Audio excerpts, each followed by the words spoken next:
different. People seem to really want more West Coast Mainline.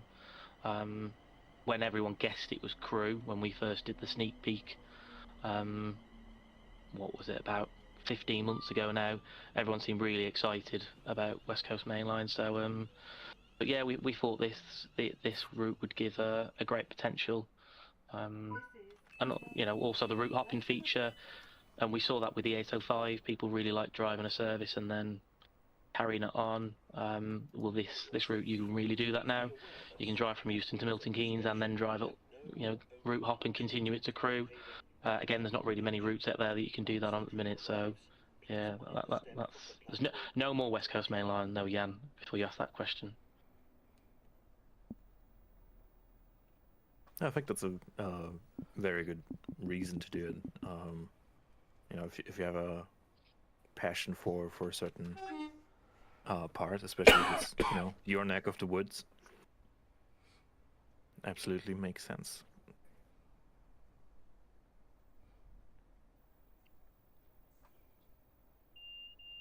So it might be worth pointing out, Matt, while we're at Nuneaton, obviously one of the bigger stations on the route. You obviously got all of the AI traffic here as well. We've got the 170s sat in doing the kind of Coventry, Leamington services. You've got the cross-country ones over in 6 and 7 to like Leicester and Stansted, and then obviously you've got the main West Coast Main Line platforms right through the centre, the fast lines through the centre, the slow lines on the outer. So it is a good place to come, and I know lots of people try and find somewhere to do some spotting. Nuneaton's a good one. Plenty of freight comes through Nuneaton as well, so.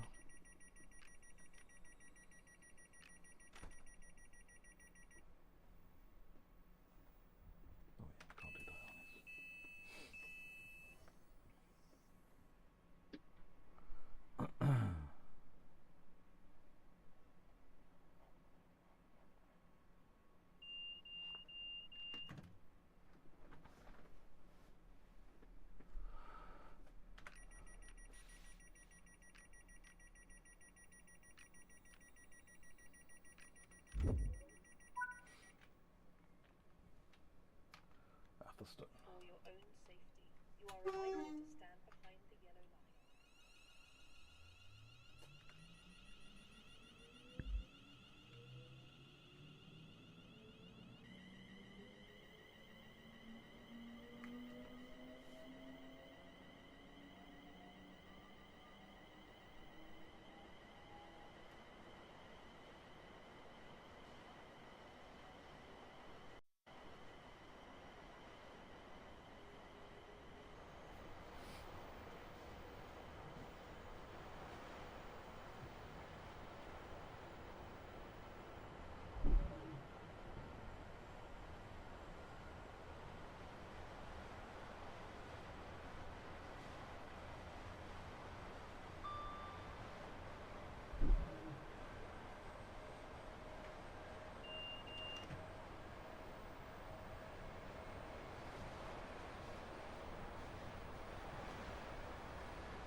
I must say, I do quite enjoy driving the 350. It's really responsive. It just makes it quite fun, and it's got a ridiculously short stopping distance.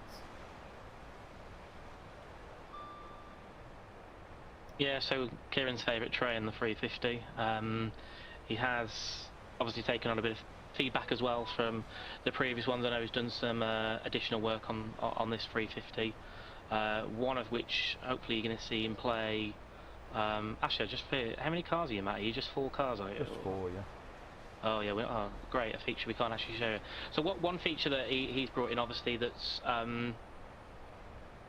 quite required on the Trent Valley lines is because a lot of the units are 8-car units.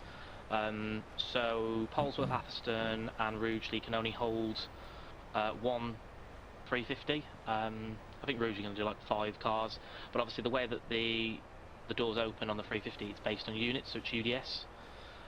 So he has created a kind of working UDS system. It does require you to stop in the right places on the platforms. So you do have to stop at the four car stop, your UDS stop at the platforms. But if you do that at places like Polesworth, Atherstone, and Rugeley, then just the front unit will open the doors, and that's AI. And if you're driving the train as well, so that was a new feature that we brought in for the 350-4. Also done other work to rework the suspension on the Dash 4, obviously on top of the audio. We've added a new train fault as well to the Dash 4. There's a TPWS breaker trip.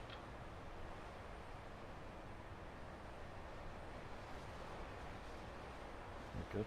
Yeah, good. A few other bits and pieces. The front panel has had some modifications, so that it reflects the Dash 4, because obviously the cabin in the Dash 4 is slightly different to the others, and I know that was one of the things people picked up, but we didn't quite fully get the cab correct on the Birmingham to Crewe variation, so we did manage to get a lot more source for the Dash 4, so we have made the modifications to the actual the cab model to suit the Dash 4.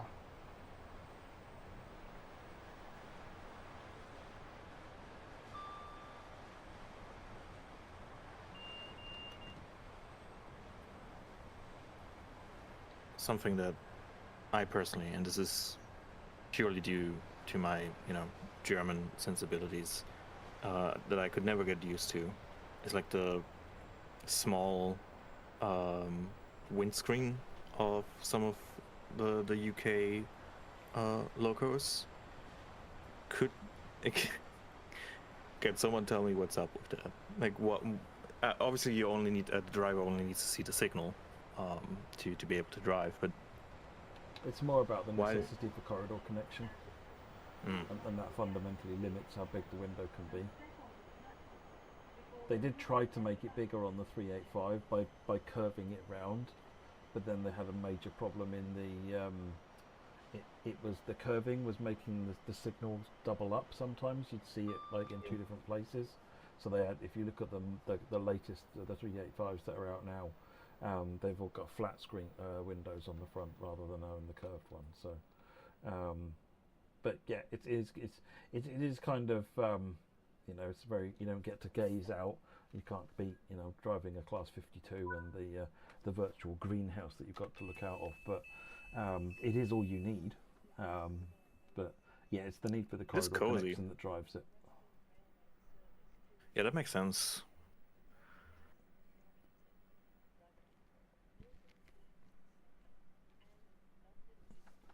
For your own safety, you are reminded to stand behind the yellow line.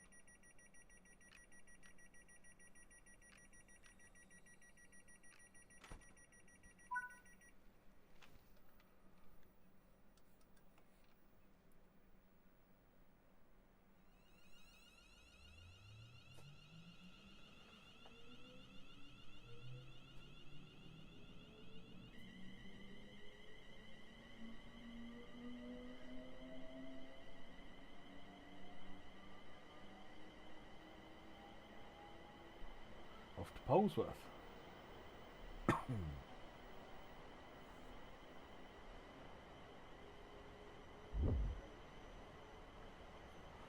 London Transport Clips will be driving a service on the Xbox later.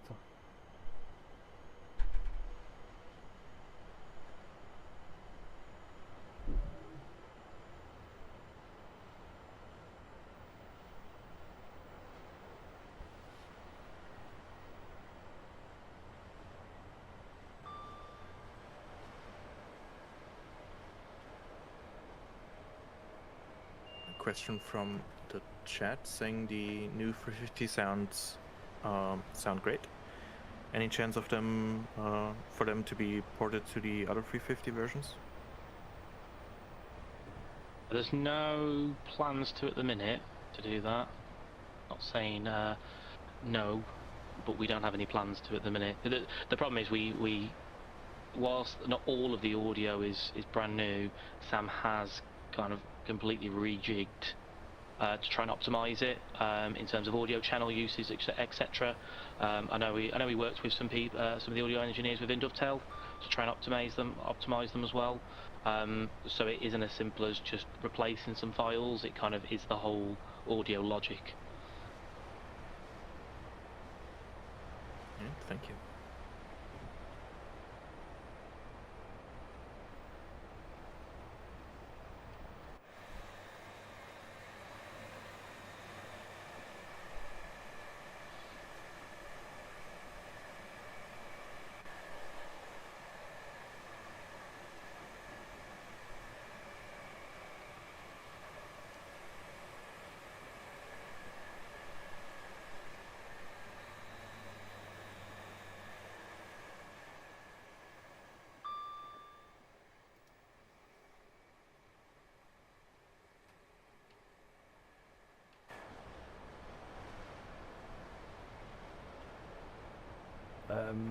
Jimmy, the 390 hasn't had any changes to it at all, as far as I'm aware.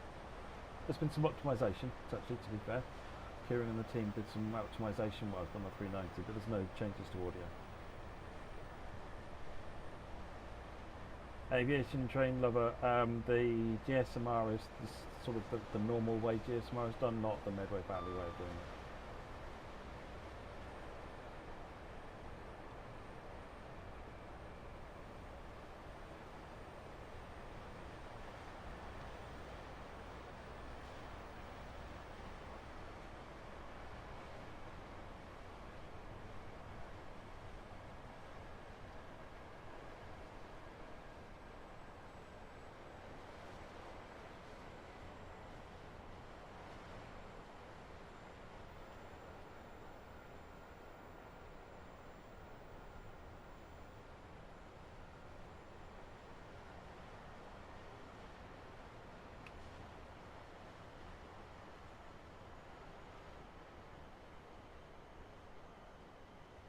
We have received a number of questions from our community, which I'll try to pepper in throughout the stream.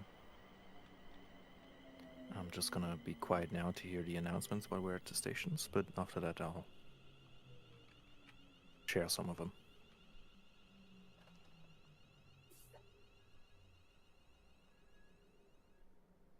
Platform for the 0648 London North Western Railway service to Crewe, calling at Tamworth, Lichfield, Trent Valley, Rugeley, Trent Valley, Stafford, and Crewe. The train at platform is the 0648 London North Western Railway service to Crewe, calling at Lichfield, Trent Valley, Rugeley, Trent Valley, Stafford, and Crewe. Will passengers intending to travel on this service please join the train now, as it is ready to leave. Platform for the 06 service to Crewe, which is ready to leave.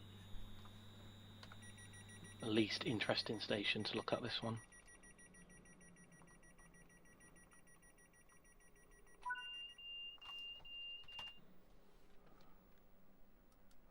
Let's go to Tamworth and have a look at that then.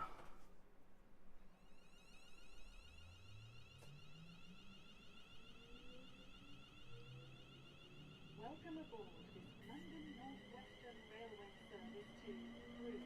We'll be calling at Tamworth, Lichfield, Trent Valley, Rugeley, Trent Valley, Stafford, and Crewe.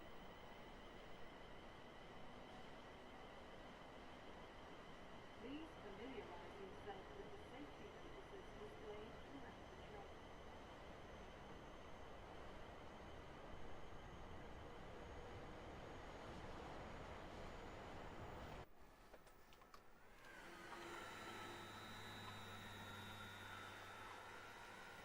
I'm gonna dive into some of the questions we've received on our forums. I'm also gonna keep an eye on the chat.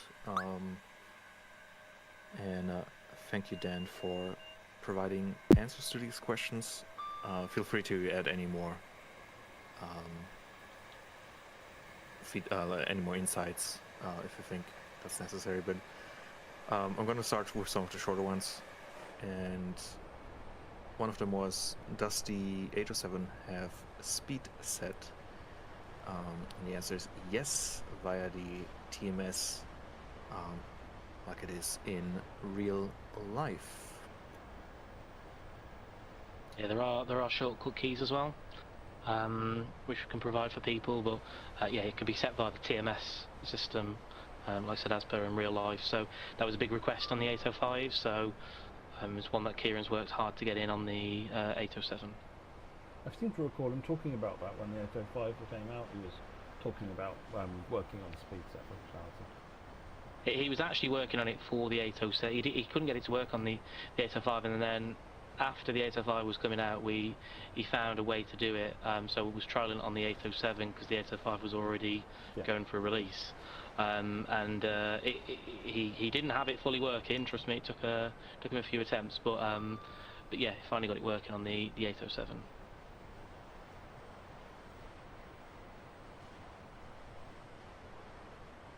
Right, another question we got on the forums was, does the route have working neutral sections? And so that is also yes for trains that use the feature.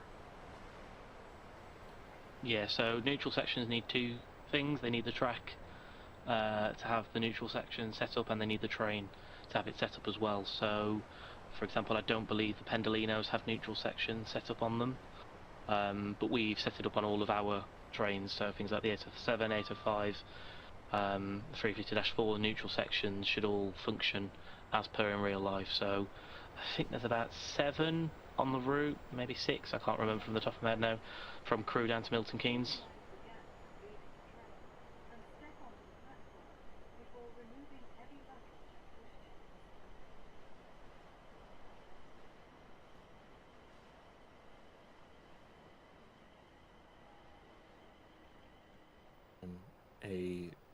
Another question we got, and I'm gonna rely on your local expertise here, because I like the insights here, was, is the track to Rugby cement in place and usable? And the answer being yes. Yeah, there's a siding road off at Rugby, I think it's the southwest, down to the cement works. I don't believe there's any workable services in the timetable as yet, but there are some planned. Hint. I won't say any more than that. I do appreciate you explaining what Rugby cement is for any potential people that might not be aware. Just any hypothetical, I don't know. Let's just pretend like that would be me. may be removed without warning or destroyed or damaged by the security services.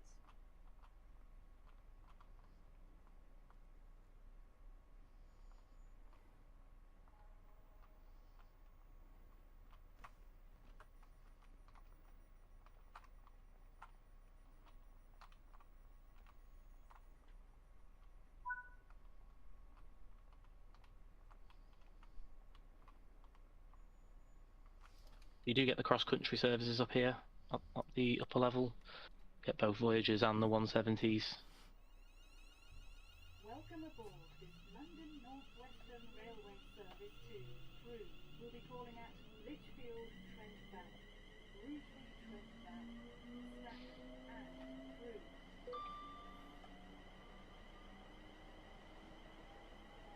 Please familiarise yourself with the safety notices displayed throughout the train.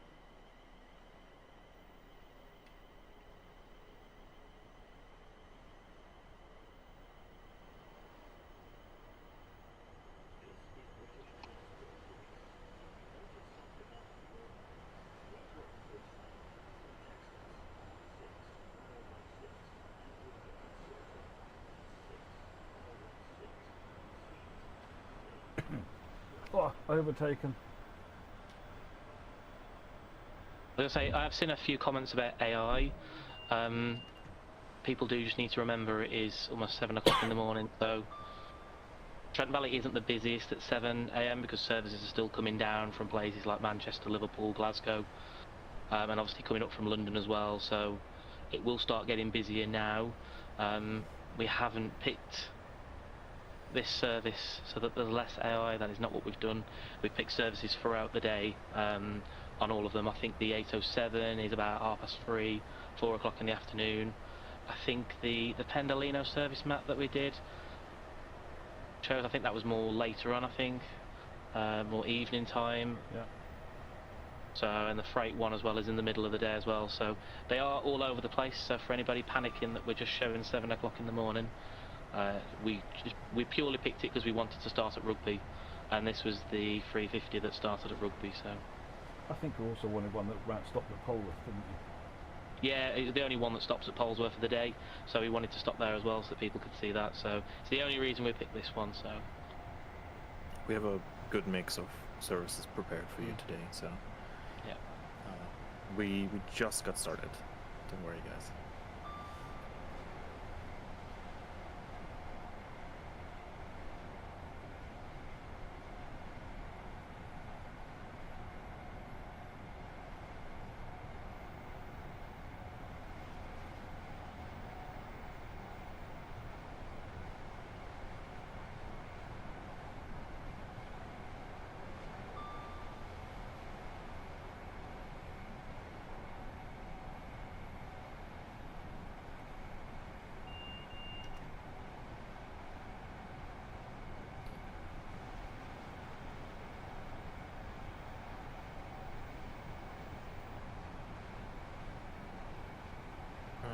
I've seen some questions in chat, and we got some general questions on the forum as well regarding route hopping. Is that something you wanted to talk about a little bit? Because you can route hop to other routes on the West Coast Main Line. Yeah, so obviously there's quite a few route hop locations on the route. Obviously Milton Keynes, and we've done the work on Euston Milton Keynes to add it in at Milton Keynes too, so you can do it vice versa each way.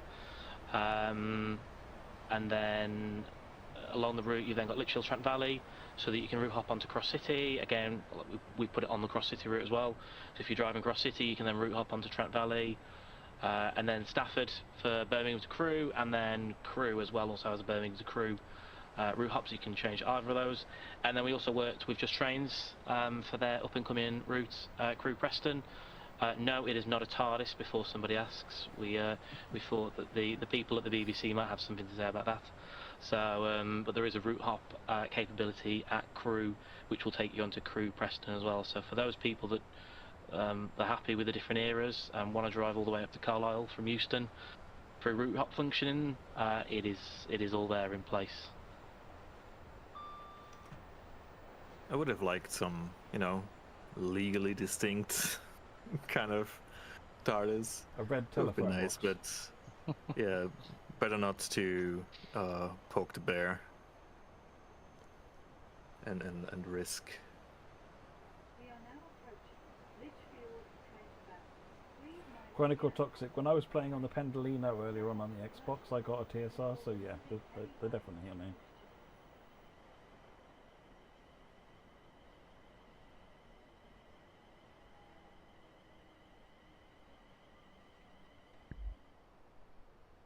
Only thing with route hops, obviously they need obviously the updates on the other routes to come out. I believe, Jan, some of those may already have come out, others may be coming out on the next core patch. So if they're not there on release, they have been done. Yeah, we're gonna share some news on that very soon. I know Alex has been working on that, and you can expect the roadmap next week as well. So keep an eye out for any infos on further plans for those patches.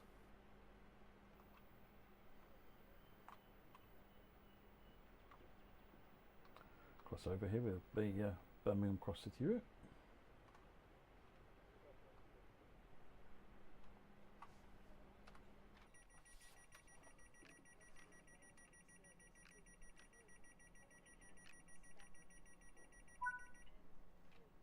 CK Sim Gaming, if you get a pacer up to 88 miles an hour, you get a free ticket to a physio. Great Scott. Welcome aboard this London North Western Railway service to Crewe. We'll be calling at Rugeley, Trent Valley, Stafford and Crewe.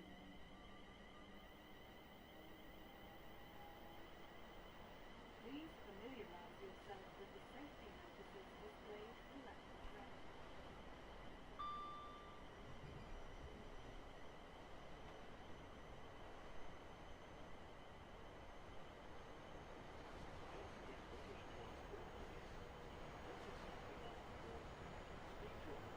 We got a question specifically for the Kilsby tunnel, asking if it's gonna feature the iconic architecture. I'm not familiar with that, but yeah.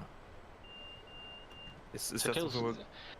Yeah, it's got two very large ventilation shafts. Quite a long tunnel, I think it's maybe a mile and a half long, and it's got two ventilation shafts in it. Quite large ones that you on the exterior, like from the top side.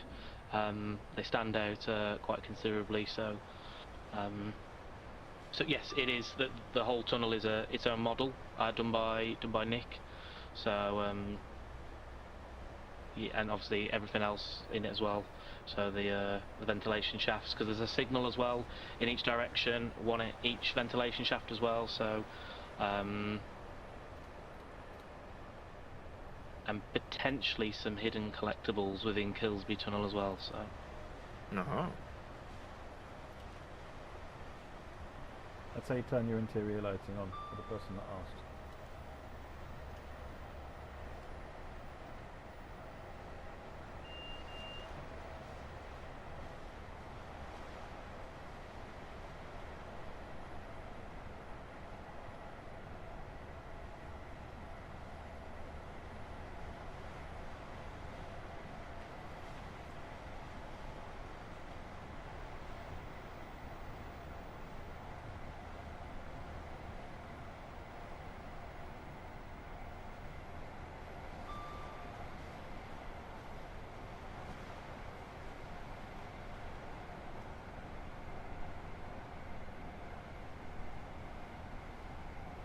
Mr. TV, are you referring to using the free roam commands to spawn?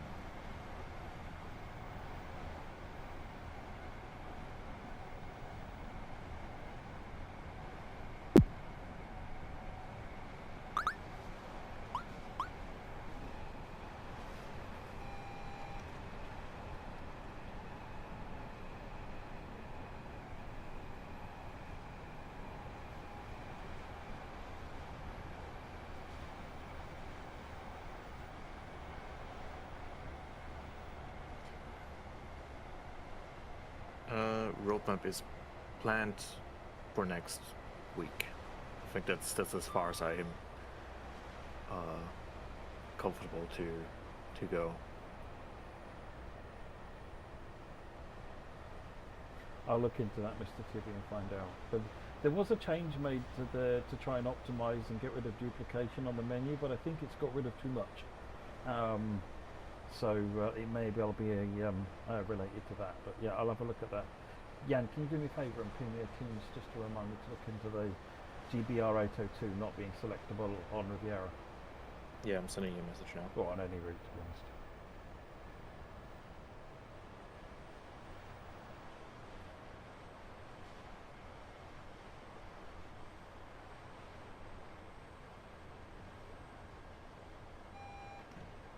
Was that just in, you said in free roam, or was that generally? Free roam. Okay. He's saying every time he spawns a GBR train, the GWR pulls into the platform. Which doesn't sound ideal.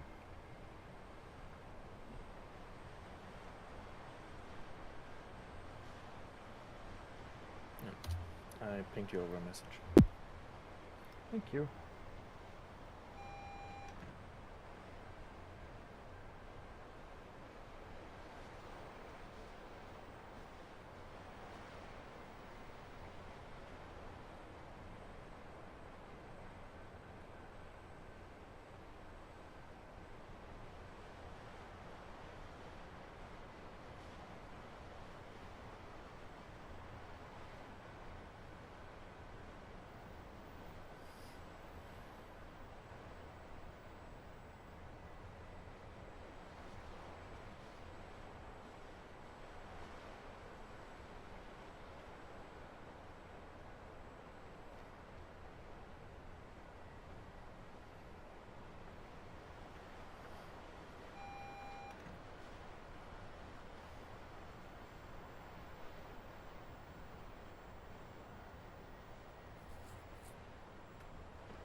That sounds fantastic, Cameron Bowden.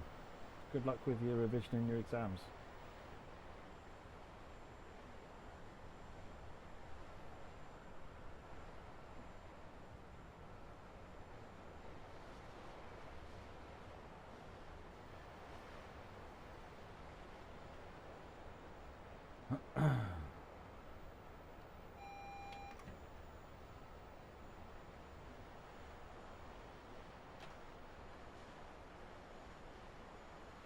Whatever it is, I'm just about keeping pace with it.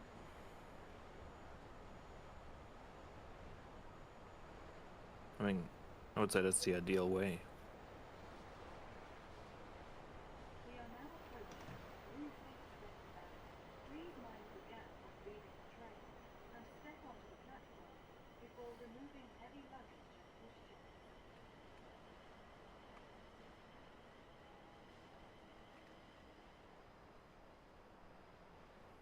Those asking about roadmap dates, I'm not gonna give you a date.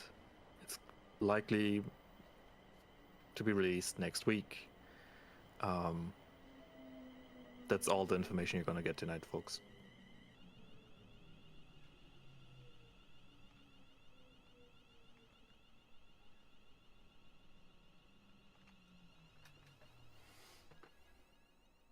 Platform. Oh, look at you, on the dot. Northwestern Railway service to Crewe, calling at Stafford and Crewe. Well, I mean, actually, since coming here, Operate at this station. we do have, so Trent Valley's recently been re-signalled, Become a victim of crime. and we have done it in the re-signalling as well, so it's not, Cycling. it is as up to date as we could possibly get it, the signalling.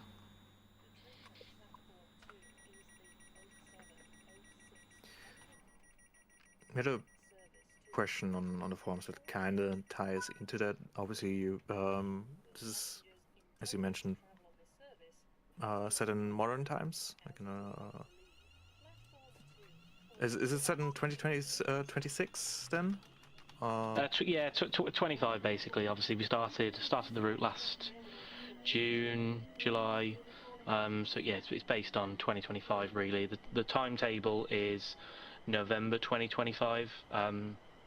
It was due to match with the Avero timetables, but then Avanti went and released a load of new services in September, which we thought players would really want to play. So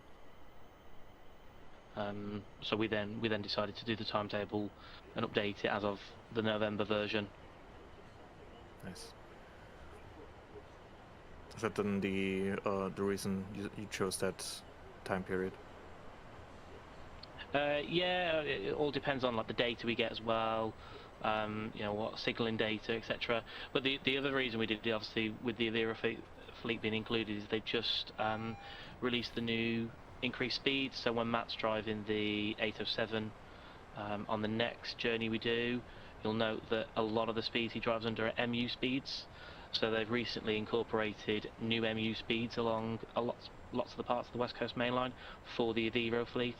Otherwise, the 107, the 807 and 805 would be limited to 110 max really. So there are a couple of areas where they get up to into the 120s along the route. But I will say for people driving at the 807 and 805, MU speeds change constantly.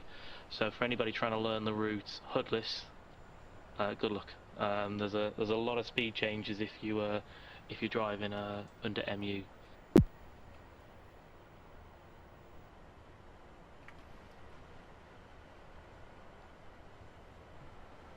Does this route feature temporary temporary speed restrictions or TSRs? Yeah, it carries all of the core features, so everything that comes with a route as normal, TSRs, etc. They're all in there. Yeah. There you go, Willie.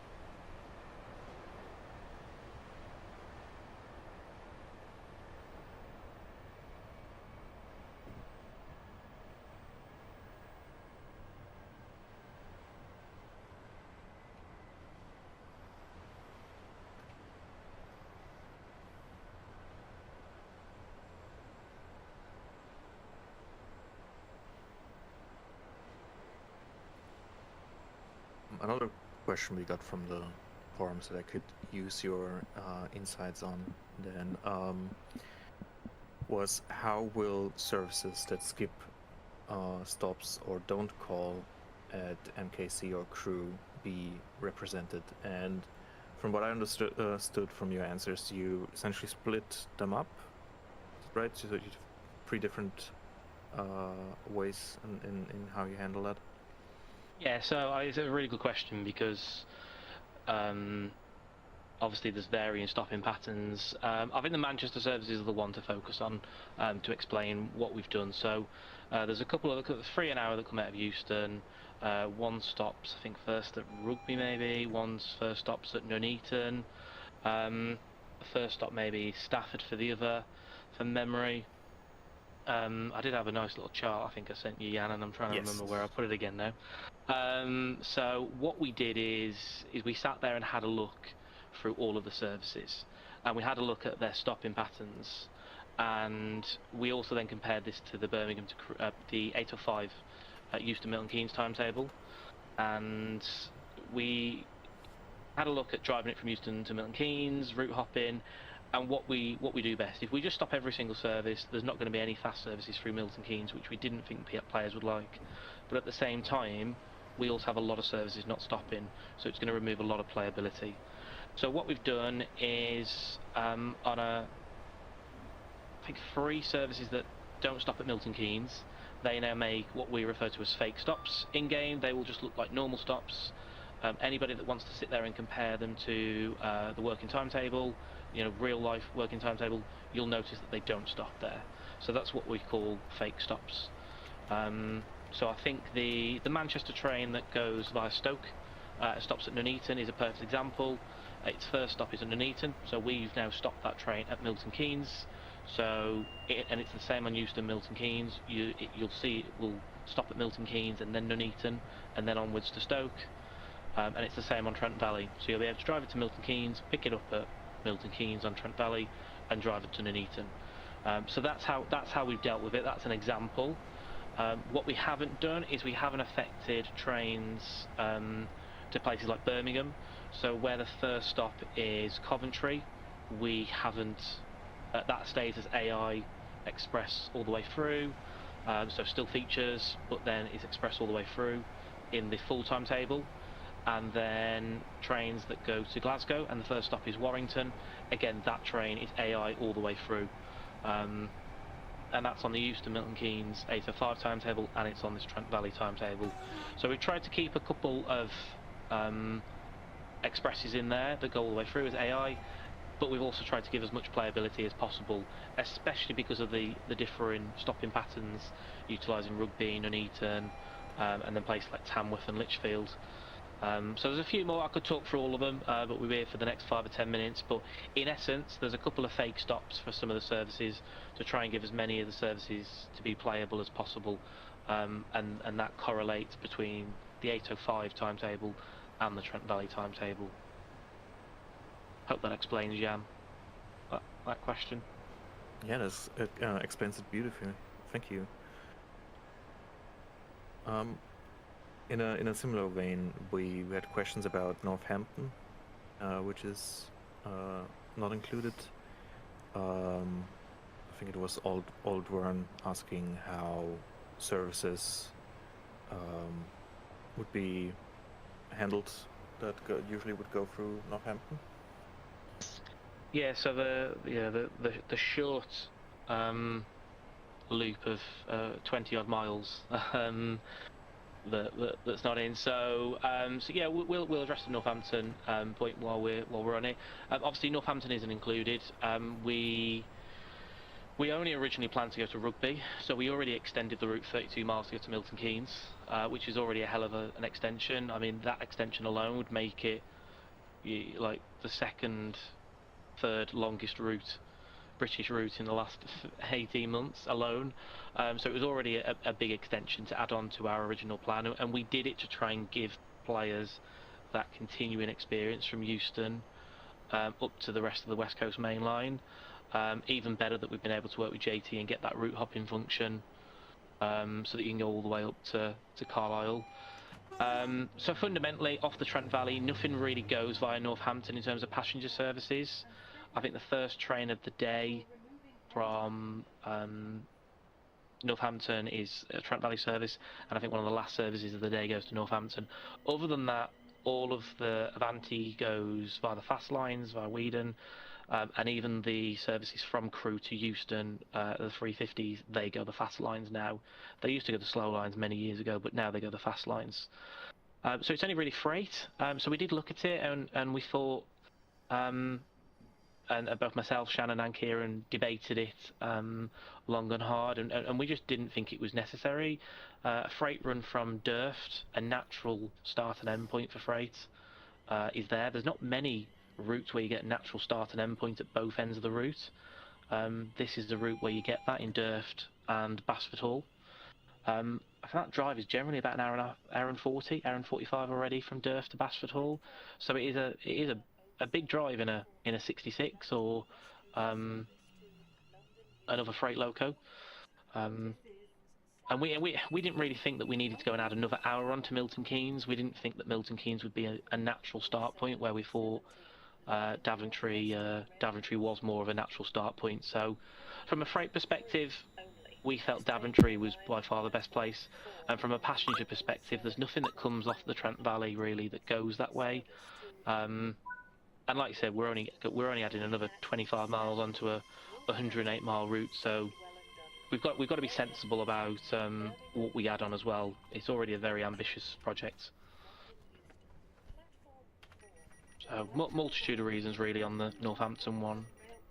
Ian. Yeah, I think that makes perfect sense. Thank you, Dan.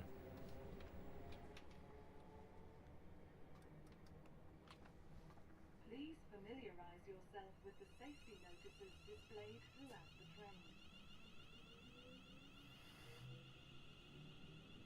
train. Chronicle Toxic, what is your question, sorry?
I asked earlier why you came back to West Coast Mainline, but another question we got on the forums as well was what makes this route, what makes Trent Valley stand out compared to the other West Coast Mainline routes? I mean, first of all, length. I mean, 108 miles, and I know everyone's probably sick to death of hearing 108 miles. I am. So it is a very long route. There's a lot of variety you can do on it. You know, you've got your Riviera fleet, your 390, your 350s. You've got a variety of ECSs, like I said, you've got the ROG in the 37 ROG, 323. Like I said, there's a 153 which we saw coming out of Stafford just that's going to Barton. So you'll turn off at Lichfield. Services down to Wolverton Works. You know, like I said, the freight stuff coming out of Durft, there's shunting. So Kieran's got it so that you can do some shunting around at Durft as well. So there's a huge variety to do on the route. You know, you can drive at full pelt 125 miles an hour for an hour. It's not very often you can drive that kind of speed for such a duration. But then at the same time, there's also other things you can do. Like, so you can drive a freight for a very long duration of time. You know, on Birmingham to Crewe, for example, the one part of the West Coast Main Line, whilst it was a fantastic variety, especially around Wolverhampton and Birmingham, you couldn't drive much freight. this route gives you a lot more opportunity for freight, especially with us having new freight locos out in TSW6, and compared to then other parts, so obviously West Coast Main Line South, which is very different. It's very hectic in that southern part. Obviously varying services to the 350, but again the Pendolino, I think it gets about 25 minutes, 30 minutes to Milton Keynes from Euston. And again, there's no real stopping patterns in there, so it's great for the 350. I think West Coast Main Line South. I think the biggest feedback I ever saw on West Coast Main Line South is the 390 kind of had. I think the runs were a little bit too monotonous for people. Where we felt Trent Valley gave that variety. You know, one of the runs that Matt's going to do in a bit. You come out of Stafford. And then you'll stop at Lichfield and Tamworth, so you'll go into the slow lines for a bit in the Pendolino, then back to the fast lines before then ending at Rugby. But then, like I said, there are services that go non-stop from Crewe to Milton Keynes, some that you pick up at Nuneaton and drive to Milton Keynes, so there's a big variety really in what you can do along the line. That's why we felt it was something a bit different. You've got 2 tracks, you've got 3 tracks, you've got 4 tracks. There's a good variety as well along the route, we felt, in that sense, so which is what we aim for really, Jan. Awesome. Thank you so much. Chronicle Toxic asks, why can't you have trains spawn at 125 miles per hour? The short answer is physics. Because of the simulgraph system that's going on underneath it all. Yes, you could spawn the train. Yes, you could, kick it so that it starts moving at 125 miles per hour. But with Train Sim World, all of those systems on the train are simulated. So having the brake pressures at the right point, having the engines or the traction motors doing the right things, and as well as all the levers and switches in the right place. Some of that's easier, some of that's less easy. And doing it for one speed is one thing. Doing it for any speed you can start from potentially with slightly different presets that you need to support you to that. Bottom line, very technically hard. Not with the way that the simulation is here, because simulation isn't baked in TSW. It's trying to recreate as much as possible of the interior. You can't magic a real train in and have it suddenly start moving at that sort of speed either. So if anything went wrong with it, then what would happen is the minute you touched any lever, the train would start behaving weirdly or very, very weirdly. That's why we've not tackled that problem. We looked at it originally and decided that was going to be very difficult to solve.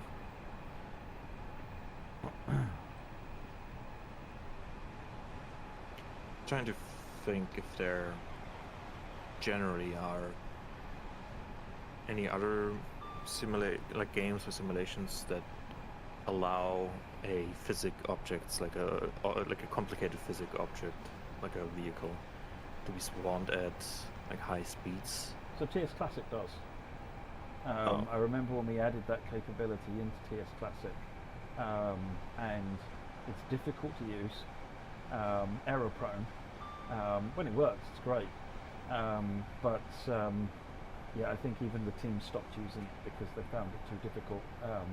Because essentially, the way that it was done on TS Classic was essentially it creates a save game.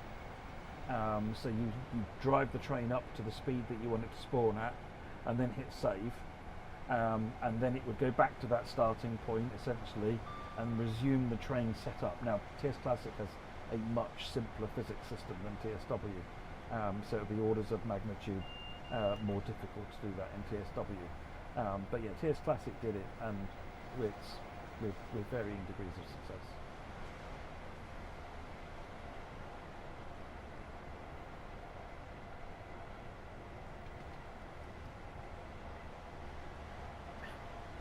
Chronic, I don't think so. I think Dan, you and your team are looking forward to a route that's shorter than 108 miles for your next project. I don't think you're gonna try to beat that record anytime soon. Yeah, I was going to say, I've just seen the question saying, will we make even longer routes? Absolutely no. So we're not going to be making longer routes. We've seen actually that the community seems to like shorter routes. I mean, if we have a look, you know, we are constantly watching what comes out, the reaction to releases, and actually there's been some really good reaction to some of the releases over the last 18 months. You know, and we've had some quite short routes over the last 18 months as well, and some of them have been really popular. So, you know, for our kind of second year's worth of releases, there are no 108-mile routes planned. Maybe combined if you add our projects up together, but not in one single project now. I think that is more than fair to want to want to lower your cortisol levels when working on a project.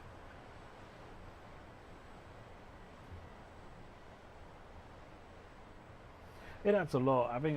Having a route that's 107, 108 miles like this, as Dan was saying earlier on, you end up with scenarios that can be 2+ hours long.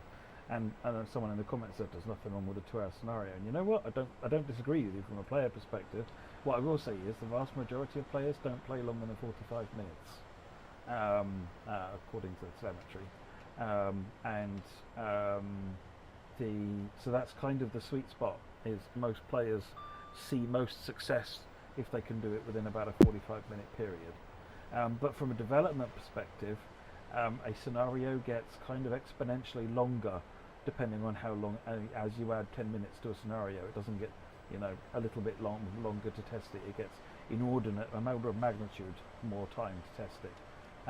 So you end up finding that the amount of time you can save and actually create something shorter but more high quality versus a 2-hour scenario, which is going to take a very long time to get it tested in QA, because in that process you'll run that scenario so many times, even before it comes from Dan's team into the QA team here. They'll be so sick of that scenario by the time they finish running it, you know, 20, 30 times. There we go, TSR coming up. Yeah, there's significantly diminishing returns above, I would say, an hour.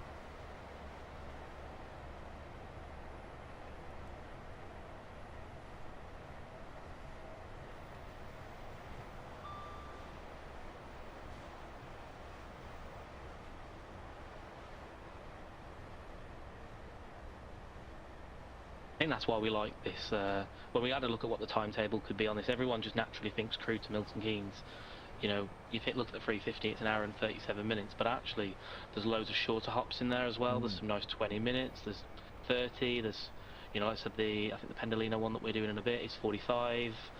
There's some nice variation for freight. You can do anything from about 10 minutes up to, like I said, I think there's some 2-hour 20s in there. I think Kieran's put some full Milton Keynes to Crews via the fast lines in there.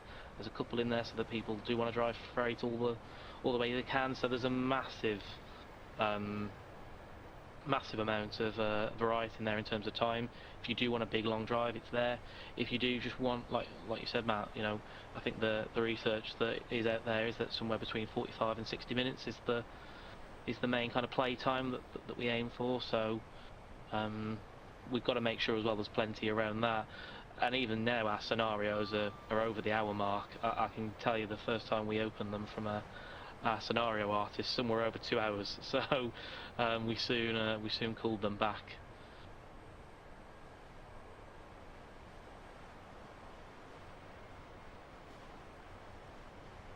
The other thing I find is that sometimes some of the stuff that our team have made, where you know, I see the list of, you know, when they're putting the proposals together for the content, and the first draft might have a 2-hour scenario in it because it's full end-to-end run or something like that. And she's like, how are you going to keep that interesting for 2 hours? Yeah. Just making a train go from point A to point B is not interesting. You got to put tons of AI in there. You want to put signal checks, line swaps. You got to do all sorts of things to make that interesting. And a 2-hour scenario is really hard because, you know, like I said, towards you know, you get to where you're going to be finding the majority of your faults will be in the last 30 minutes of a 2-hour scenario, I guarantee you. The first 20 minutes will be polished and perfect very quickly, and then you're playing 90 minutes at a time over and over again to get to the bit that's broken to see if you fixed it. No, I definitely advise the team, and that's what they've been doing of late, is create up to an hour of killer, an absolute awesome scenario, because that's a lot more fun at the end of the day, and that's the whole point of this exercise.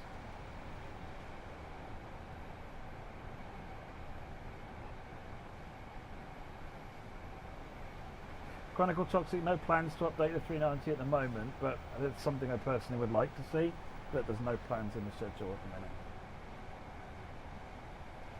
Is there any possibility of merging West Coast Mainline South and Bakerloo Line? No plans to do that whatsoever. You can use route hopping to jump between the two. If what you want to ride is the Bakerloo Line, you can ride the Bakerloo Line and then switch to West Coast Mainline. If you want to ride West Coast Mainline, ride that. We put everything from Queen's Park up, which didn't include the underground section. West Coast Mainline route was that one, particularly with the southern half of it around London area. That one was very challenging on memory because of all of the complexity of track and signalling already. I'm glad we didn't add the other bit into Bakerloo Line. We talked about it because we would have probably caused a lot more problems, a lot more crashes and instability. So it was the right call not to do it.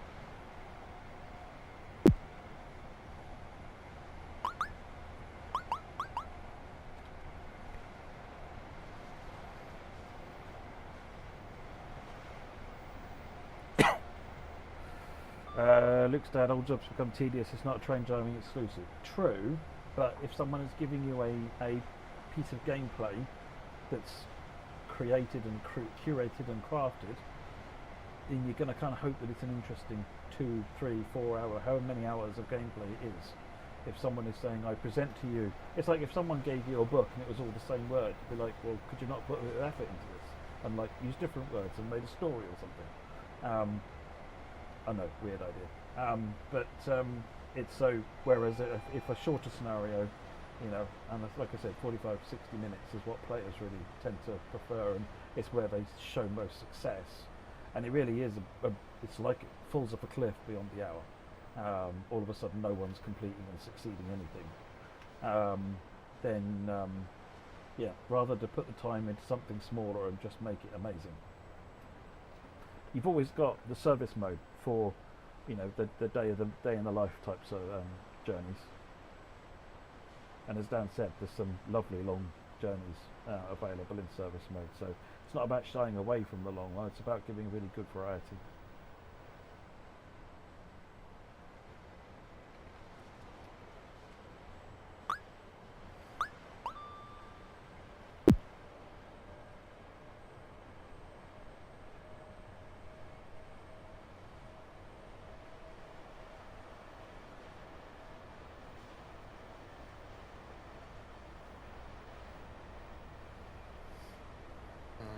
Dan, Stephanus. No, sorry, you go, yeah. Oh.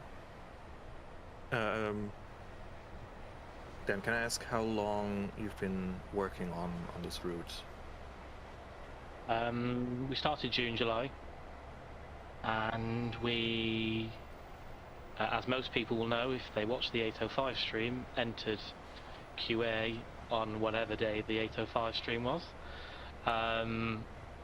So that was kind of late-ish January really, so it took us about 6-7 months to develop it, so we did it quite quickly really, and then we kind of tested it.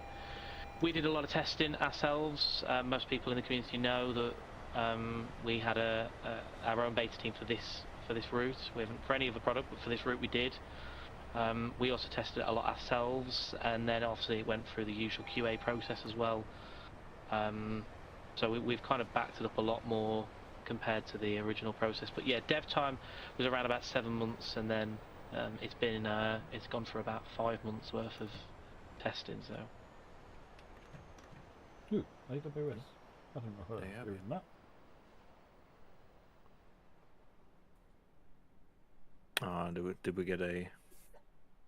Did we get a Met special here? Was that an OSS?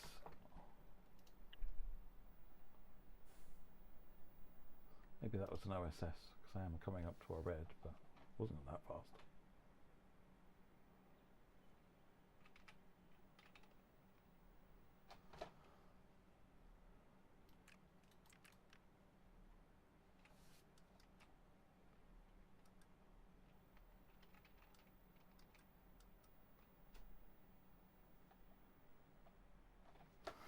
No, I've got to wait for the timeout.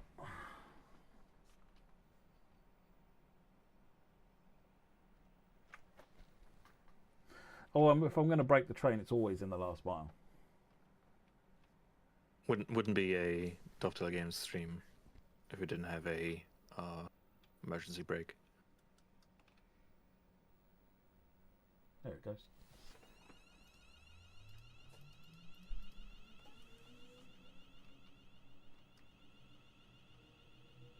Approach control signal, Jason. Yeah, but I didn't get an alarm in the cab, which OSS would have wouldn't give me an alarm, so I can only assume it was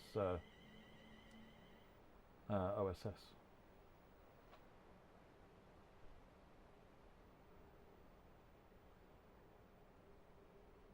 By OSS, I mean TPWS overspeed sensing.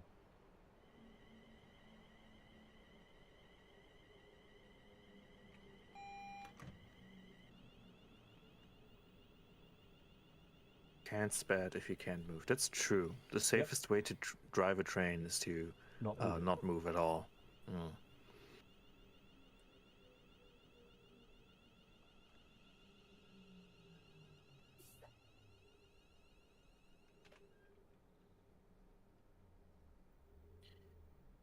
While we were waiting at this red light, let me look through my list of questions here.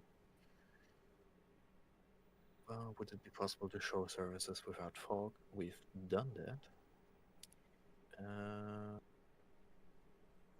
Will there be any major changes made between the live stream and the release? We talked about this at the start. No.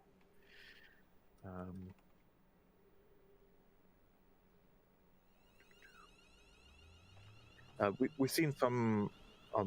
We've seen a lot of questions about console performance as well. We're gonna get to those when we're doing the Xbox segment.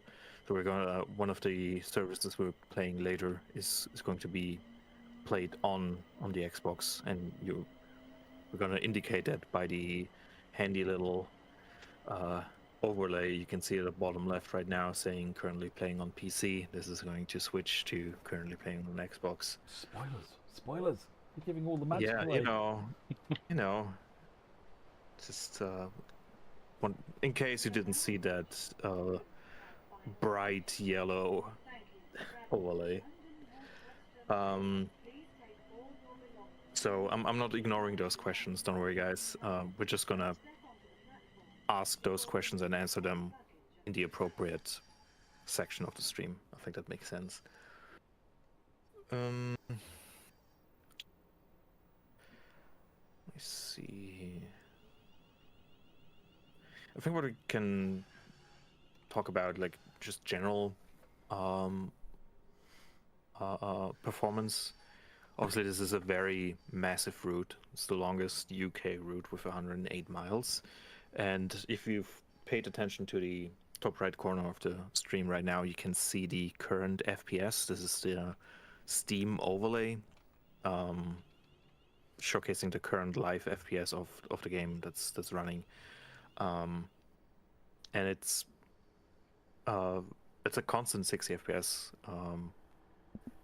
It looks great. I want to say I've not spotted any blurry textures so far, which is always a good sign. So yeah, I think.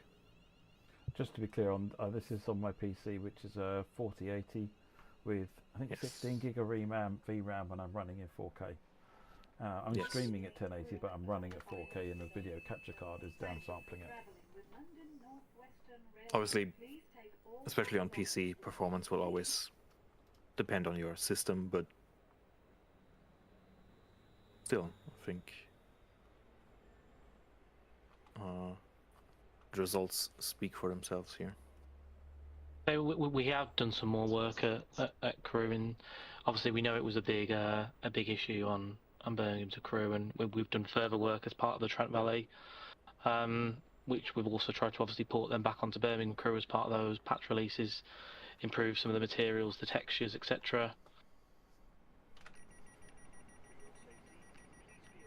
Also had a look at the scenery. Ketchup man, I'm using a 4080. Sorry, Dan. No, that's okay. Also, like I was saying, we also looked at a lot of the scenery as well around the area, and tried to reduce down to what we feel is absolutely necessary, just to try and give people the most optimum performance. The biggest problem at Crewe we've always found was the track, the sheer amount of track and OLE. And there's not a great lot we can do without reducing the quality of the track, which we then didn't think was fair for people with higher spec PCs, etc., lowering the quality of the track. So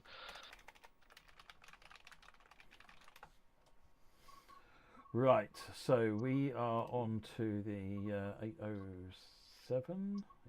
Yes, the 9G23. That saves me looking it up. 9G23. And we'll avoid the temptation to put fog on.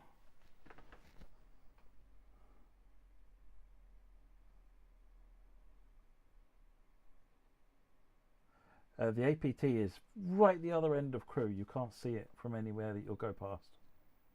It's not in, so it's not in the route. It would be quite a lot of work for something that you rarely, if ever, see. Right. So let's start by doing the do.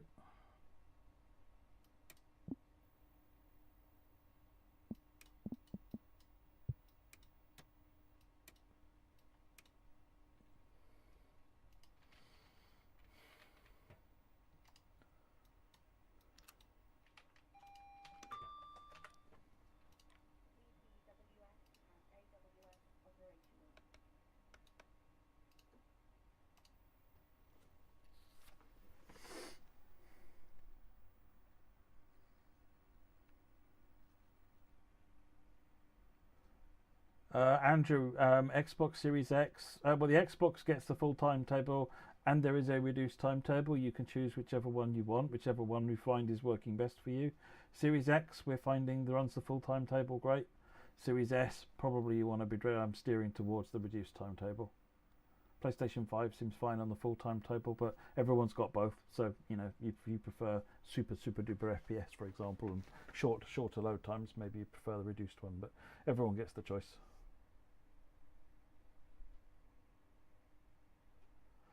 Wilberforce, I've not tried it with the PVC Pro yet.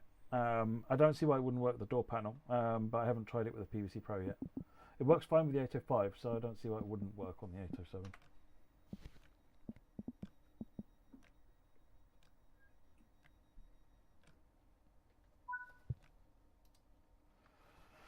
Right, off we go.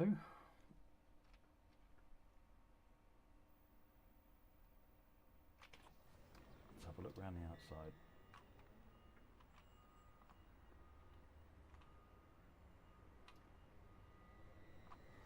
Turn the game up a bit.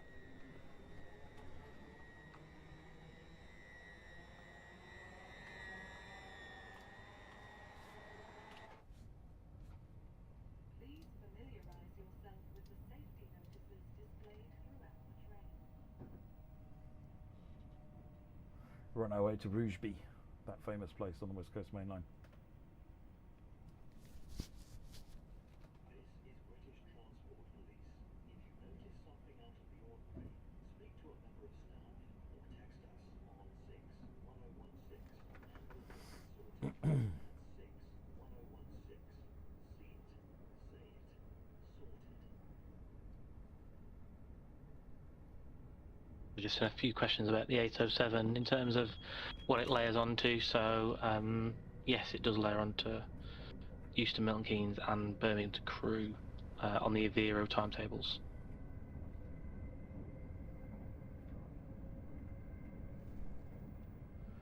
must be you, Chronicle Toxic. I've just looked over on ABS and then I'm at 0.0% frames missed and 0.0% frames skipped. Seems to be maintaining the bandwidth quite nicely. Yeah, just looking at it on my end, and the stream on YouTube looks good, and Twitch as well. I don't know why it popped up saying I didn't do AWS, guys, because I did. You heard it activate when I put the pull to reverser.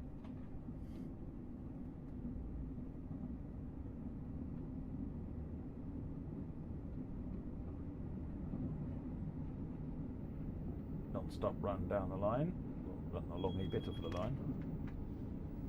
Yeah, okay, let's do speed set. That's over on here, isn't it? How do I do speed set? It should be through, so NTMS through the miles per hour in the top bar.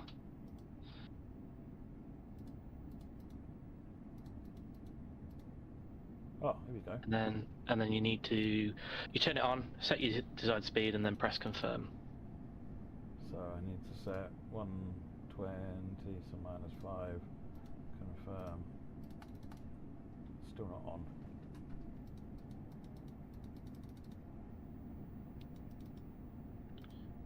I know Control R. Try Control R, see. It's got 2 keybinds too. Oh, I'm over speeding now. Slow down.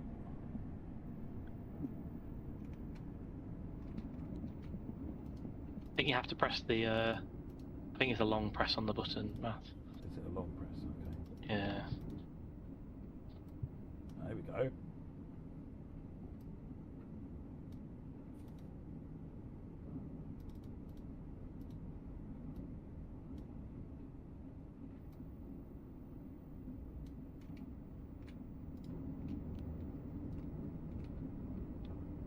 So is that on or not?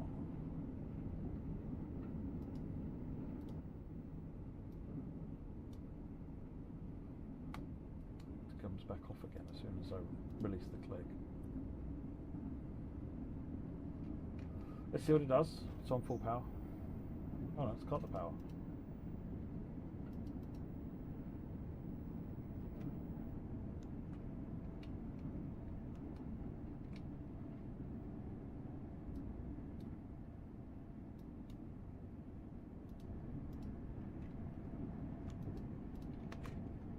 Yeah, it does. I don't think it actually highlights when you do it. I think you just press on, you set your speed, and then press confirm, and it should just set it. Set speed, press confirm. See what it does.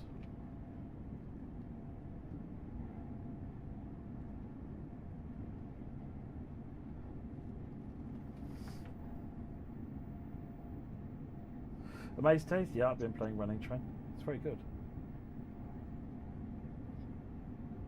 Nope.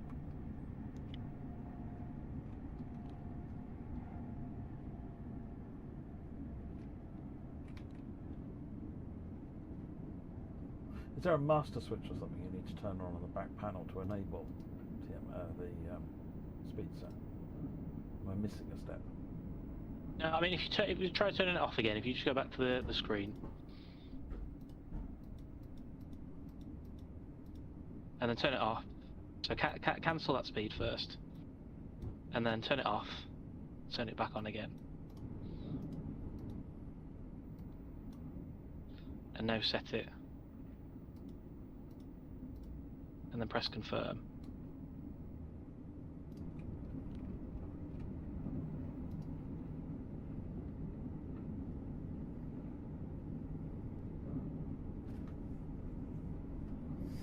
Oh, I missed an AWS switch that I cut. Oh, okay.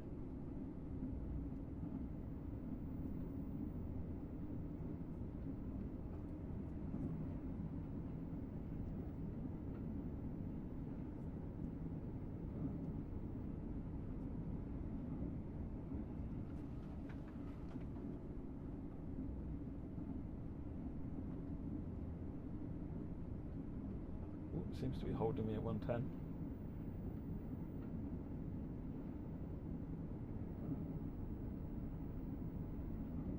Yeah, seems to have done the trick.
Oh, the switches have got inverted now. I can't easily know. Not while the train's moving.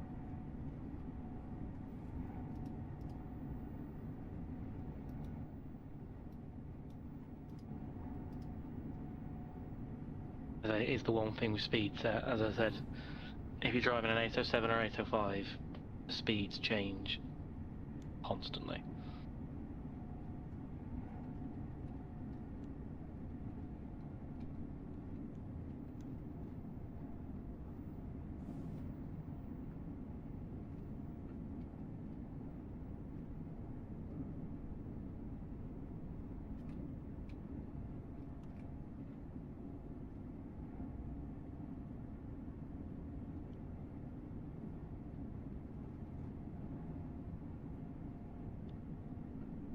We did have some more questions on our forums.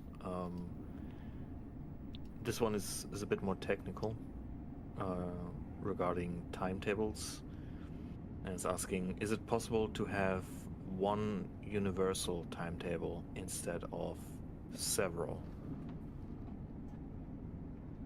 No, I think Matt explained that one, didn't he, at the start? If we, whilst the layers function's there to help reduce the number of services in, it still fundamentally loads the full timetable and what that entails. So whilst it helps to a degree, it doesn't do everything that we need in order to cut out some of the memory. So that's why we have a more reduced timetable and a fuller timetable. To give people that additional option. So whilst removing layers on a full timetable can help, to really get that optimized timetable, we need to have a separate one. I assume it means that, Jan, rather than things like West Coast Mainline South, where we have about 5 or 6 different timetables. Yeah, I think so.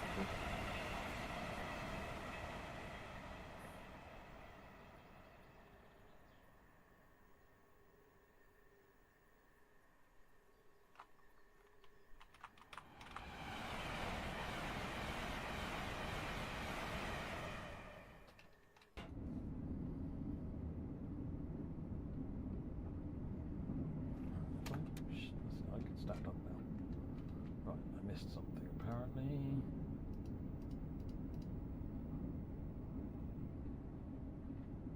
Ah, there it is.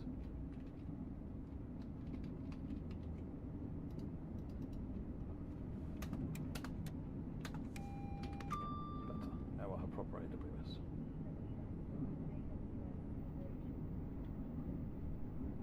A few other bits that we've probably not mentioned on the route yet, so which kind of go unnoticed because they end up becoming kind of standard. So rail singing is on the route. Obviously, that's a relatively new feature the last few months. AI horn implementation as well. So there's a couple of places along the route where we've put that on the track. Obviously, again, a bit like neutral sections, the trains also need to have it. Again, we've put it on all of our trains that we've worked on.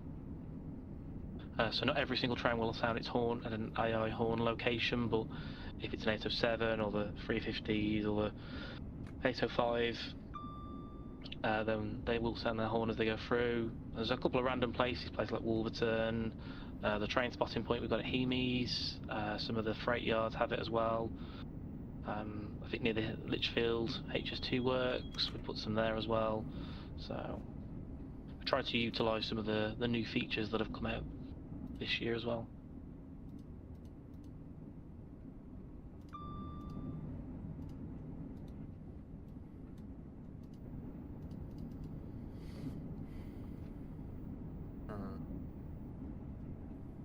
Question from the chat: any tilting on this route for the Pendolino?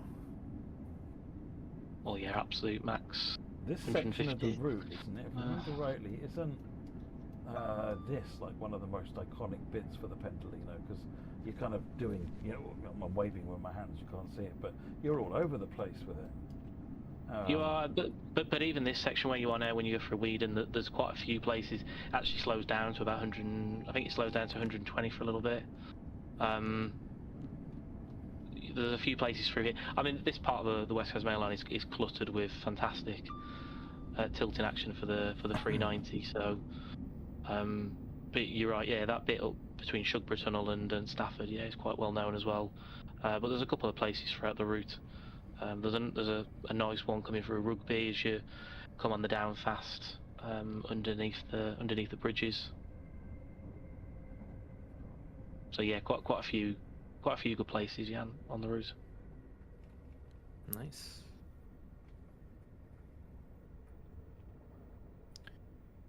The route is 108 miles long, making it the longest UK route in train sim world.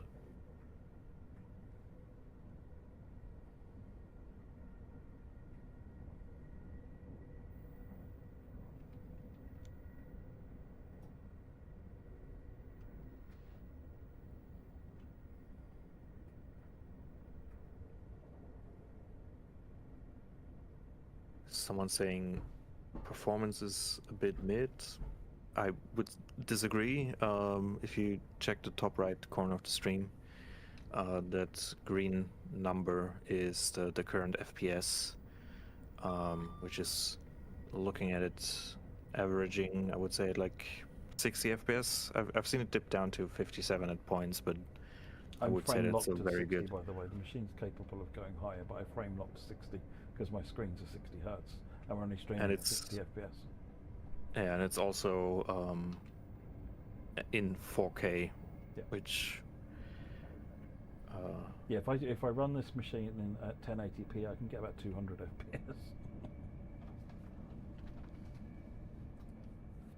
FPS. Which is pointless because I don't have more than 60 hertz screens. So.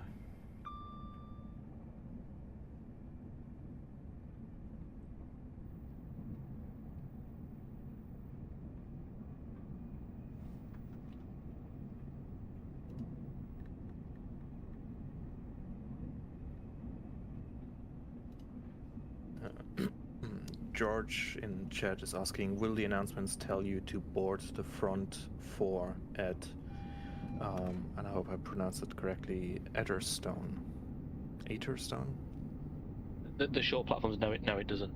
So it doesn't tell you on the train that only the front cars. I don't think the announcement system's set up quite for that yet. We haven't come across. I think we'd have to do a fair bit of editing to make that work. So no, it's actually a feature in the announcement system, so it might be something I need to talk to Adam about for a potential next round of updates on it.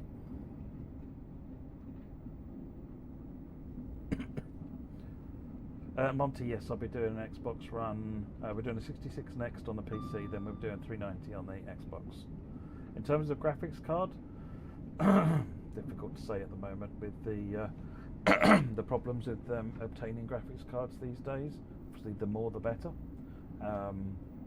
I generally only use NVIDIA cards personally, but there are other people out there that really enjoy using the AMD cards. From an NVIDIA perspective, I would suggest get the latest generation you can, so the first digit So mine's a 40 series, and then get the next digit as high as you can. So something like a 4070 is going to be a really good card. I've got a 4080, but the price goes up rapidly. So, and they're stupid at the moment. The price of graphics cards is ridiculous. Just for anybody interested, that was Kilsby Tunnel just. Is that the one with the vents? That's the I big looked one. away. Yeah. Then I have to catch it on the stream then.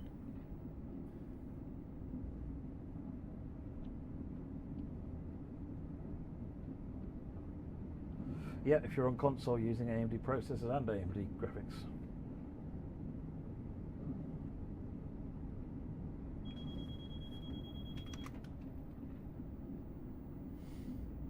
$3080 will do brilliantly, Dr. DeLorean. I mean, the machine that I'm streaming from, so the one that's running OBS, that's got a 2080 and that ran the game beautifully, still does.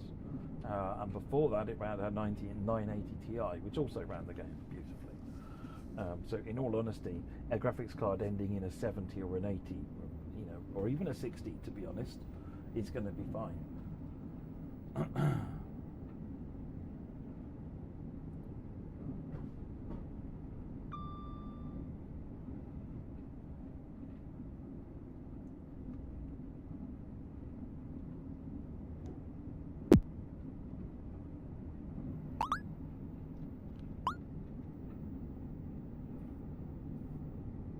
I personally made the switch to AMD when I upgraded my PC last time, and I'm very happy with the 9070. But apart from brand loyalty, I couldn't tell you which one's better. Yeah, I think your pantographs failed, Matt. Oh.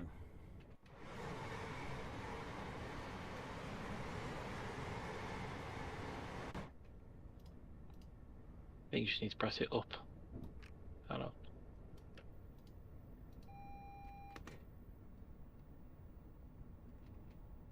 To be fair, at this speed, you'll coast into. I was just rugby thinking anyway. I wasn't going to worry about it too much.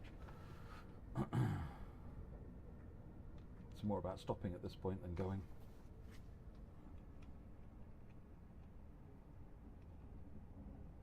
Another question from chat: are there any special liveried 390s like the Pride or Climate ones? So there is a special livery for the 807. I think it's we rolled together.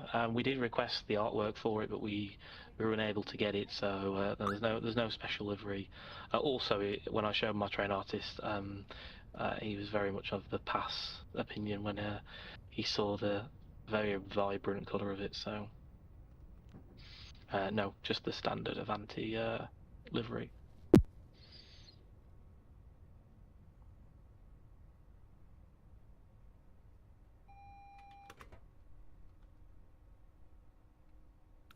There's always the Creators Club and livery designer though.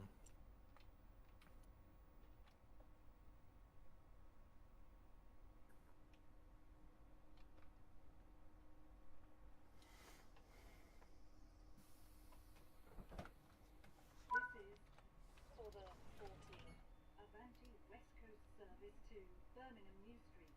The next stop will be Coventry. Whilst at the station, if you see something that doesn't look right, speak to our team or text the British Transport Police on 61016.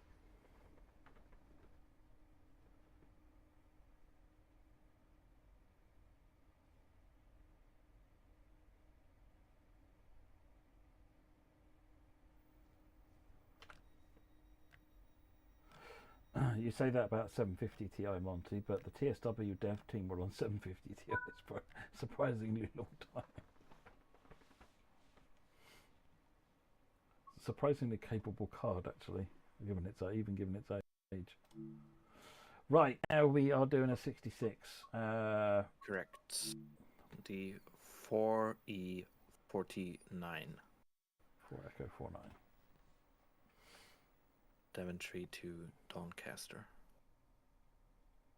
Yeah, it's only a short one. This one just to rugby, so it's only I think it's about 10 minutes, 10-15.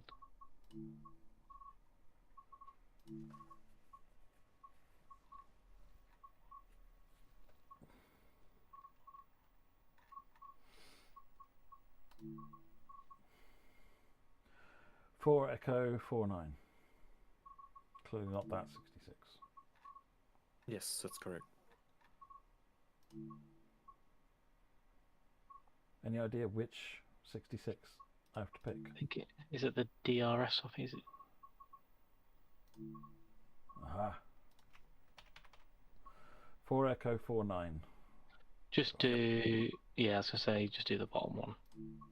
But that proves nicely that you can do the shunting around as well to get them ready before they leave. So that's all in there as well.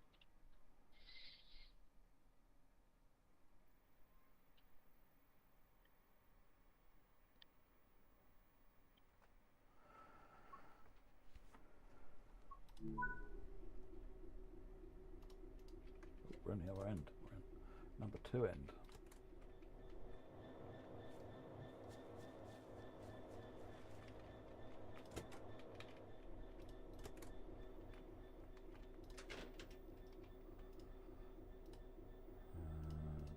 That one.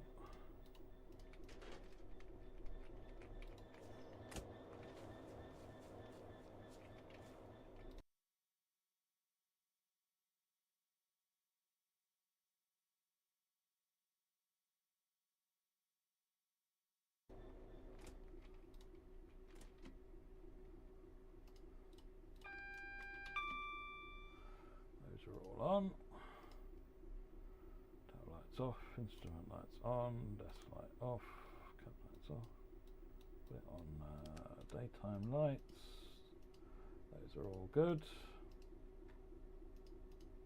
What brake timing have we got? Down the arrow. Can't tell. Let's have a look. Passenger brake timing. What trainers have we got? Yeah, that'll be fine. That should be fine for passenger brake timing. That's just basically how fast it lets the air, it controls the airflow in and out. It's really odd that they call it passenger because it's never for passenger trains. It's kind of like you want to use goods timing if you've got like lots of small vehicles, because then it takes a lot longer for the air to change. So you need to control the air at the front. Otherwise, you end up locking up part of the train before the rest of it's dealt with. It's what it's doing, for example. Brakes are cutting. Good. Good to go. We got a request when we get to rugby. Can we do a quick walk around there? Sure.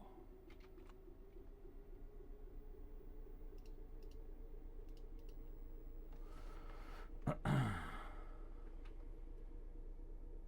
don't know if you want to just show on the map, Matt, what's available at Daventry, but we're in the main yard here. You've got the sorting sidings down to the right that are in there as well, so there's a bit of shunting that you can do in down there, and then there's other parts of Daventry, as you can see, to the west as well. It doesn't go all the way around. Daventry is huge. There's other sections around the far end as well which aren't in there.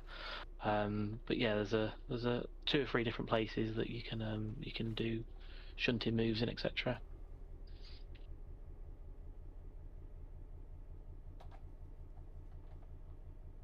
There you go.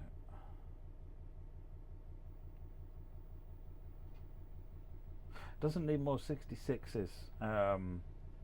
Whoever said that. Dr. DeLorean. What it needs is a nice 70.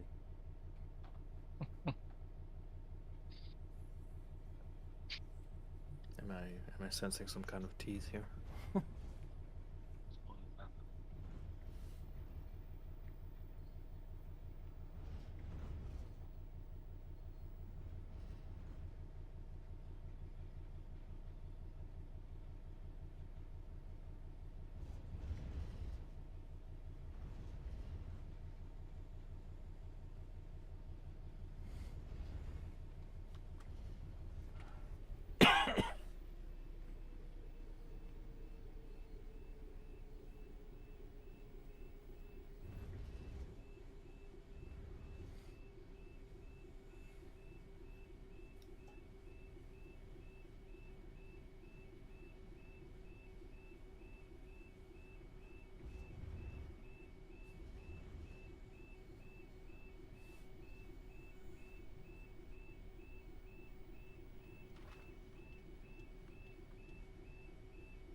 I knew we'd get that question at some point. The person that can hear a level crossing, yes, you can. There's a level crossing alarm as you come out of Daventry.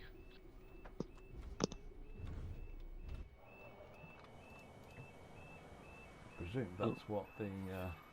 It's just back a bit, Matt. It's a little red box, yeah, just that down was there. that was what I'd noticed as we were going past. If you keep going straight, if you turn around, head towards the bridge, it's a little post with a red speaker on it. There it is. There you go. I thought I saw something. We only picked that up in a cab ride.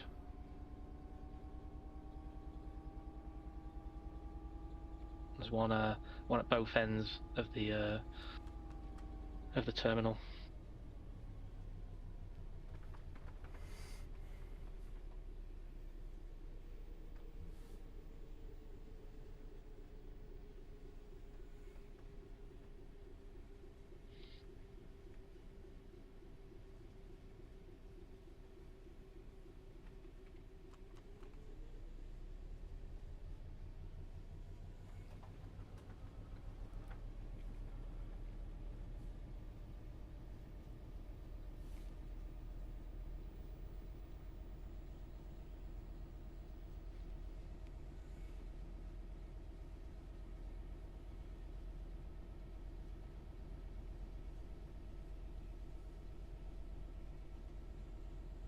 Danny Boy, it's the same temporary speed restriction system that comes from the core game. So there's just the one, and it's got some randomness issues, and it's not very good at picking random numbers, which is an issue I've got on the list for the team to look at.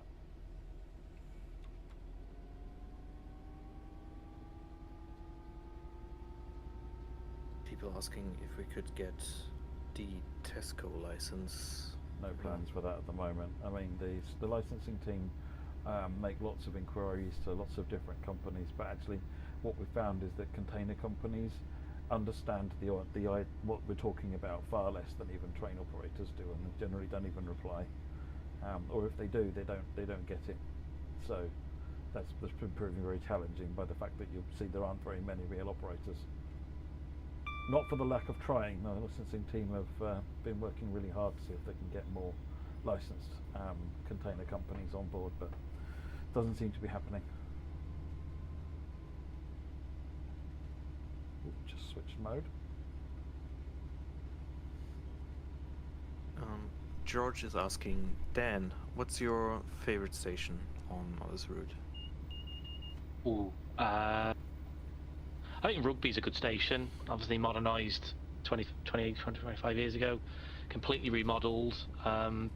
You know, anybody that knows what the old Rugby was, it was basically an island platform with the fast lines on the outside. It was totally remodelled as part of the West Coast Main Line modernisation programme. So I like Rugby. It's quite vast with its, you know, quite wide with the platform.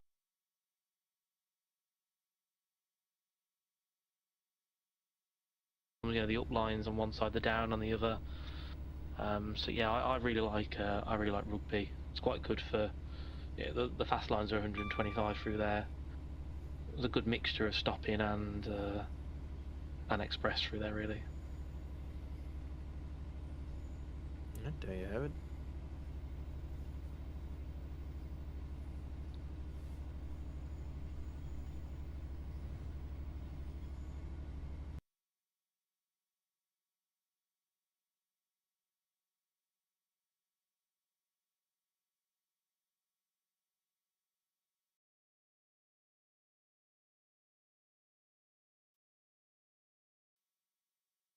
Seen a lot is that fictional content is usually not as desirable. So we obviously you have some fictional brands in there, like the Dovetail themed, like Dovetail. What's the Dovetail chocolate?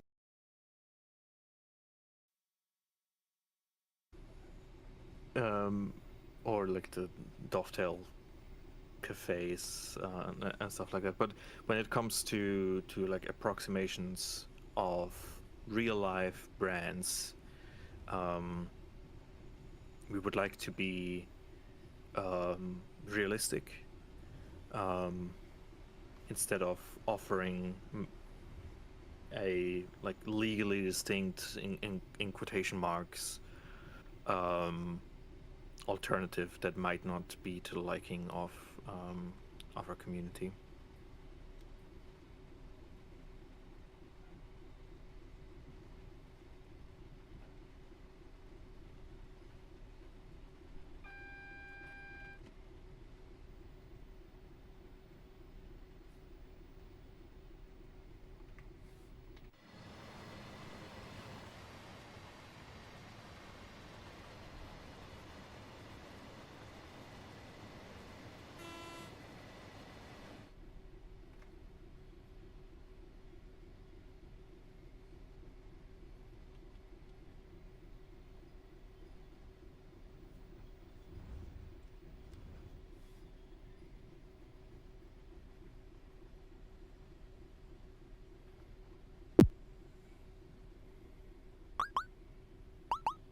I think Cole, we'll be product running on placement. Xbox next, Cole.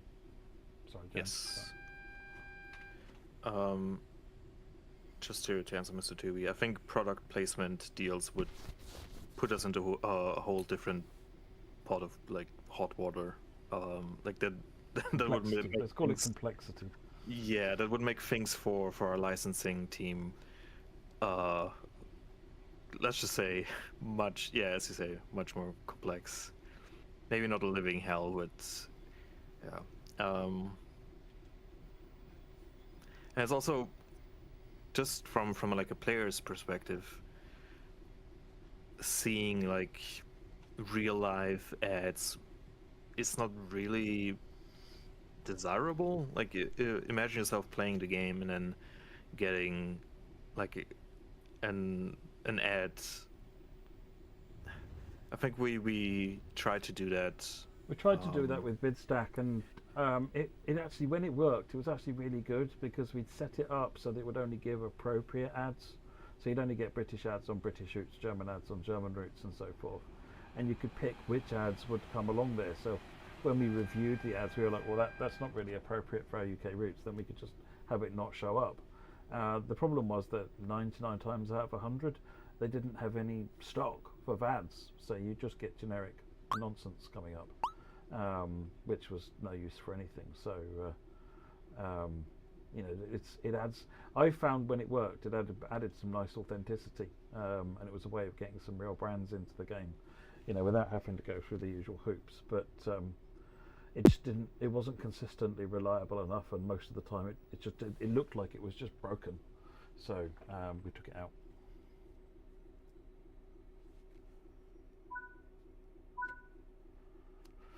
Ejected from chair. Can we do a quick run around in rugby? Just to honor that request from chat. Look at the station. No.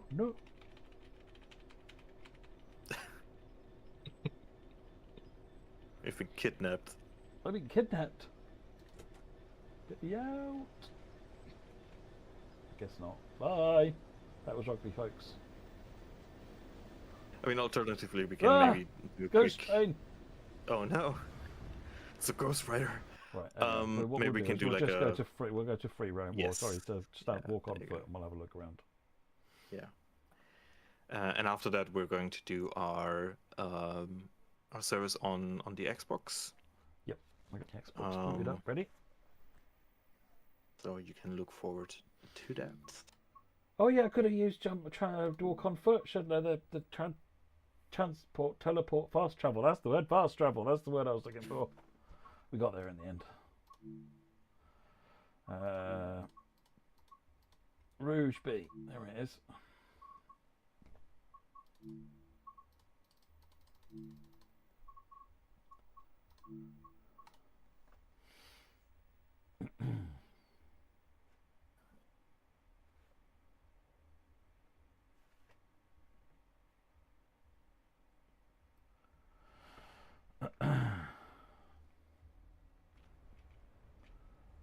I'm not sure where we are.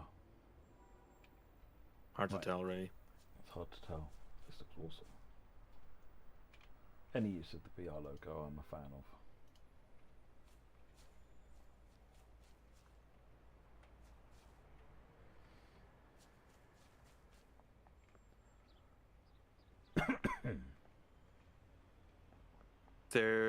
Are there any nice little Easter eggs in rugby, perchance, you would like us to look at, Dan? Not Yeah, really. I like- mean, it's one of the more vaster areas, like I said, to explore because of how wide the tracks are. Kind of both ends really. Like you've got the sidings to the north as well, and kind of like the goods loops as well, where you get some freight starting or stopping as well. It's a nice little place to wander around where you've got stock kind of going past at some speed. So you've got the obviously network rail, or we can't say network rail, access rail, for licensing purposes up on the right hand side.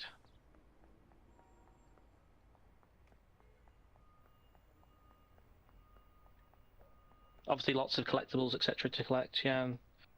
There's 200 on this route in total, so... Oh wow. That is a lot. It is Collectible when... fans fill your boots. It is a lot when one broke and we had to find it. That's like, on average, it's about like one collectible per half mile. I think that's a good average. So you got, I mean, I think we detailed these out already, but you've got the rugby ball. Obviously, these represent rugby, the home of rugby. Wheel set for all the works that have happened at Wolverton over the years. We've got a narrowboat in a bottle. There's a lot of canals that go down this route. You'll cross, I think there's around about 5 or 6 maybe in total that you'll cross over or intertwine. There's quite a bit on that stretch between Rugby and Milton Keynes that you go alongside at times and up towards Nuneaton. We've got the 807 there in the very similar to what we did with the APT. And then we've got the spud. So we've got empty food packets that you collect, and there is a spud in. Anybody that knows a certain particular spud person in Tamworth, you'll know why we did it. They were all raving about it when we went through Tamworth. I'm just going to smile and nod and act like I understand. I think this is the first preview stream that I'm doing that is not a German or Austrian route. I feel like I'm getting typecast by my co-workers. Every day's a school day, Yeah, I learned something today.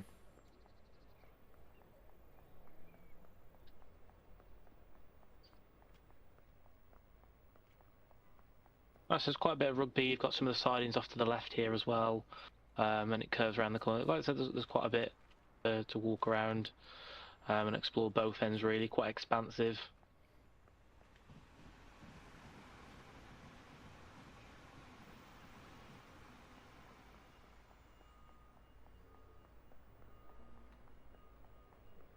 It's one of the bigger areas to explore. Really, rugby.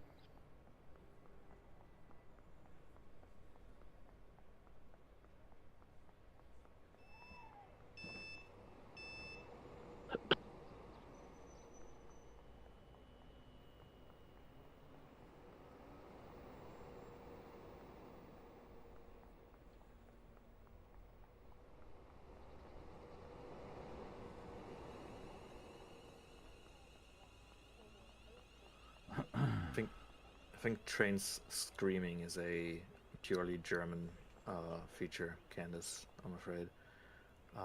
From my experience, the UK trains have always been much more polite.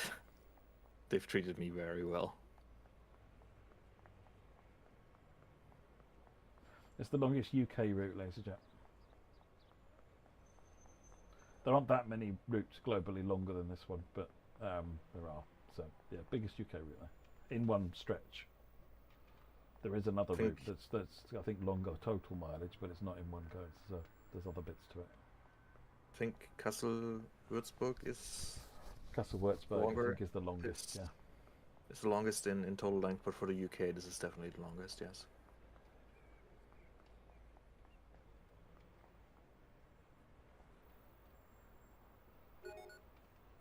longest scenario, I think from what I remember, was over an hour, like 90 and a minutes half, total, I yeah, think. something like Yeah. Hour and 40, I think, was the